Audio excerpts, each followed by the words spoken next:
নজর রাখবো যে খবরের দিকে। জাতীয় সঙ্গীত অবমাননা নিয়ে দ্বিতীয় মামলা। জাতীয় সঙ্গীত অবমাননার দ্বিতীয় মামলা অভিযুক্ত বিজেপি বিধায়কদের বিরুদ্ধে কোনো পদক্ষেপ করা যাবে না, এমনটাই কিন্তু নির্দেশ হাইকোর্টের, এবং 10ই জানুয়ারি পরবর্তী শুনানি বলে কিন্তু জানতে পারা যাচ্ছে।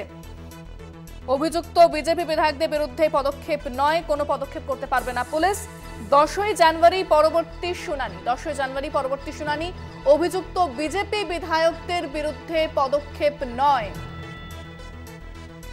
কোনো পদক্ষেপ করতে পারবে না পুলিশ, এমনটাই নির্দেশ হাইকোর্টের, এবং 10ই জানুয়ারি পরবর্তী শুনানি বলেই জানা যাচ্ছে। জাতীয় সঙ্গীত অবমাননার মামলায় দ্বিতীয় মামলা।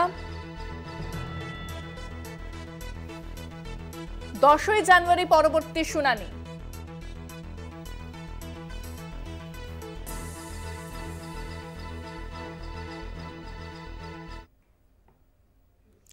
সাইবার জালিয়াতির শিকার বিচারপতি খোদ। এবার সাইবার জালিয়াতির শিকার বিচারপতি খোদ। 50,000 টাকা উধাও ব্যাংক থেকে 50,000 টাকা উধাও বলে জানা যাচ্ছে। প্যান কার্ড আপডেট করতে ক্লিক অচেনা লিঙ্কে।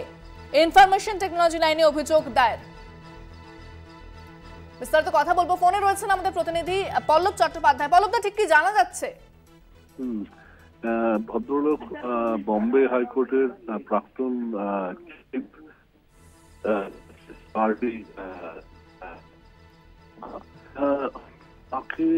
কাছে একটা মেসেজ আসে, সেই মেসেজে একটা লিঙ্ক ছিল, সেই লিঙ্কে ওনাকে ক্লিক করতে বলা হয় প্যান কার্ড আপডেটিং এর জন্য। পুলিশ এবং বিভিন্ন মহল থেকে বারংবার বলা হচ্ছে যে অচেনা লিঙ্কে যেন কেউ ক্লিক না করেন, কোনো ব্যাংক বা প্যান কার্ডের তথ্য যেন না দেওয়া হয়। কিন্তু তা সত্ত্বেও তিনি প্রাক্তন বিচারপতি হওয়া সত্ত্বেও তিনি কিন্তু সেই লিঙ্কে ক্লিক করে প্যান কার্ডের সমস্ত তথ্য দেন, এবং খানিক পরেই ব্যাংক থেকে তার কাছে একটা ফোন আসে। সেই ফোনেতে জানতে চাওয়া হয় তিনি 49,998 টাকা কাউকে দিয়েছেন কিনা। তিনি জানান না। তো তখন ব্যাংক জানায় যে আপনি সাইবার জালিয়াতির শিকার।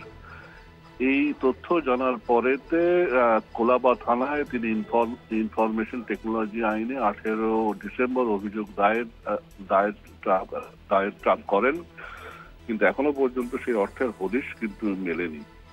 ধন্যবাদ পল্লবদা। কথা বললাম প্রতিনিধি পল্লব চট্টোপাধ্যায়ের সঙ্গে। প্যান কার্ড আপডেট করতে ক্লিক অচেনা লিঙ্কে। এরপরে সাইবার জালিয়াতির শিকার এক বিচারপতি। ব্যাংক থেকে উধাও 50,000 টাকা এবং ইনফরমেশন টেকনোলজি আইনে অভিযোগ দায়ের। সাইবার জালিয়াতির শিকার বিচারপতি, তিনি একটি অচেনা লিঙ্কে ক্লিক করেন প্যান কার্ড আপডেট করতে, এবং তারপরেই তার ব্যাংক থেকে উধাও হয়ে যায় 50,000 টাকা।